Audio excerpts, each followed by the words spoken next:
Welcome. This is Shree, and this is the third in a series of talks on meditation. Today we're going to look at tips for meditating, and I wanted to talk a little bit contextually about meditation, because although the first movement of meditation is to come into your body and to relax into your body, but as the meditation deepens, things start happening. We really would say that the spiritual quality that inhabits our body starts awakening. And it starts creating qualities and experiences, awareness, images of things that are outside of our ordinary human experience. For those who've spiritually awakened, of course, this will start right off the bat. But for those of you who are just learning to meditate, it may take some time to be able to stay in the calmness, stay in the peace, stay in the silence long enough that these other qualities start emerging. These arise from the very being of us as it comes out of its cage, its boundary, its definement caused by our egoic life. And as it starts coming forward, there's a radiant quality of happiness, a radiant quality of aliveness. But that also demonstrates within the meditation as images and experiences, senses of things greater than ourselves, beauty, feelings of energies moving in our body. All of these are symptomatic that the meditative state is now growing in authority in you. The quality ultimately with meditation takes you into deeper and deeper states sequentially. The first thing, of course, indication of meditation, especially for beginning, is the thoughts that have been running just before you started meditating. So when you sit with there and you don't let the thoughts overtake you, those thoughts dissipate. They wind down. They're there and then they're gone. They come and they go. So they just pass through like clouds in the field of your consciousness. This is also true for emotions, anxieties, stresses, carryovers from the day.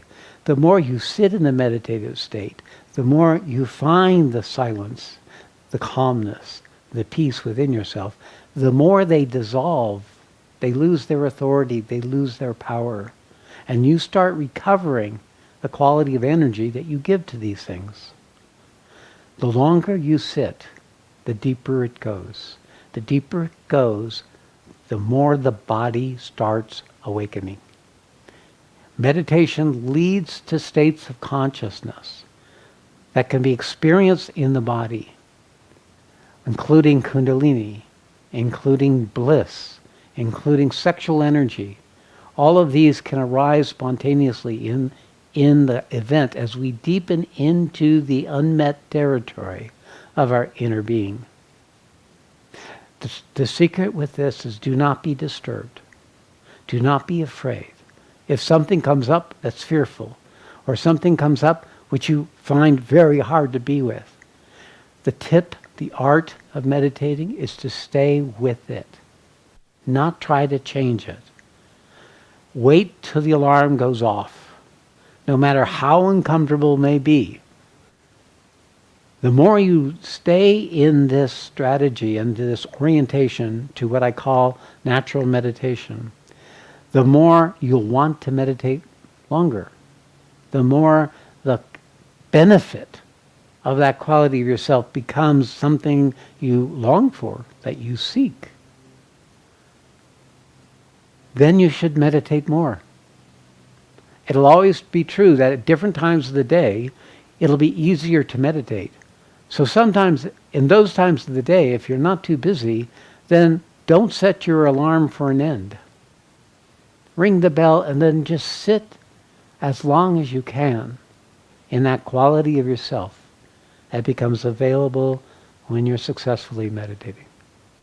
This starts permeating into your body, and it begins to train your body to be different than the way you've been habituated as a human being. And it starts setting up what I call a transformational process, which can become quite powerful.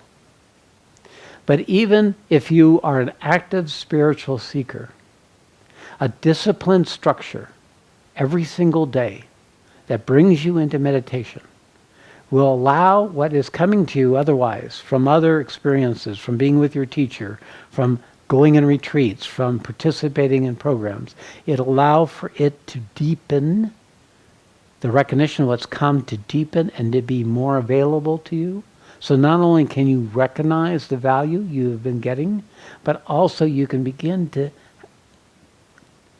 develop a quality of attention that allows you to reveal, to see, uncover what are the things that are arising in you, both dark and light, good and bad, difficult and easy, in a way that you couldn't without a deepening that's occurring in a regular part of your everyday life. So the real tip about coming into relationship with the greater truth of yourself is to have your outer life aligned with the inner unfolding that's coming.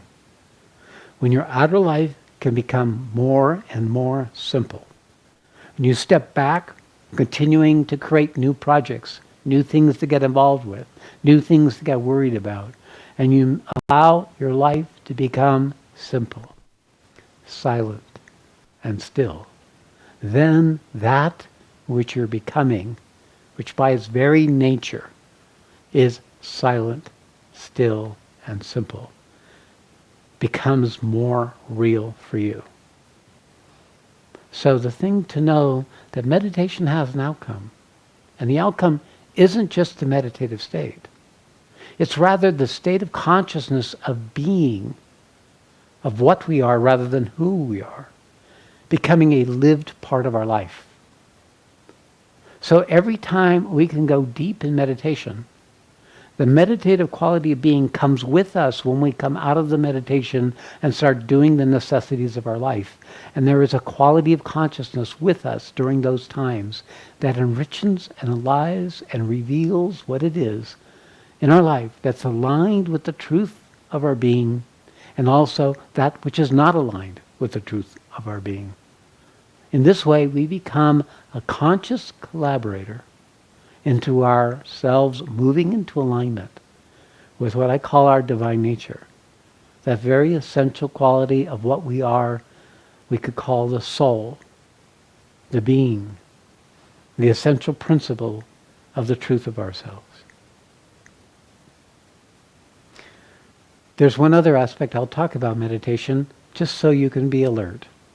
In meditation, there's more than three, but there's basically three directions. There's a direction of ascending, where we direct our consciousness upward. Once we come to enough silence and stillness, you begin to discover you have the power of directing your attention to something above, or from the waking state to that which is horizontal. That means basically when you're in the meditative state and you're basically in waking consciousness, your eyes are often opened. These are the states the Buddhist traditions teach of. There's walking meditation, where you're actually in the meditative state, in the sensory world, in the mind, but without any much activity. You're making tea. You're contemplating on the flower or the forest or the sky. It becomes everything. Life starts showing up for you in that horizontal state of meditation, where it's getting included in the field of your meditation. And then there's the meditation that goes inward or downward. This is the one where we become absorbed more and more of the quality of experience of ourself that arises as we become mature in our meditation. When this starts happening, automatically, with no effort on our part, the world goes away. It disappears. And we dive into the depths of the quality of the bliss of being that is already inherent in our bodies. And often we disappear into what is called a samadhi state, where we completely lose our outer personality in absorption with the inner truth. Should this happen to you, that quality of consciousness, as long as you're there, can last for days or weeks when you come back out, creating a quality of of bliss, of happiness, of aliveness, of immediacy in your life in ways that wasn't possible before. Okay, I think that's it. There you have it. Namaste. Thank you.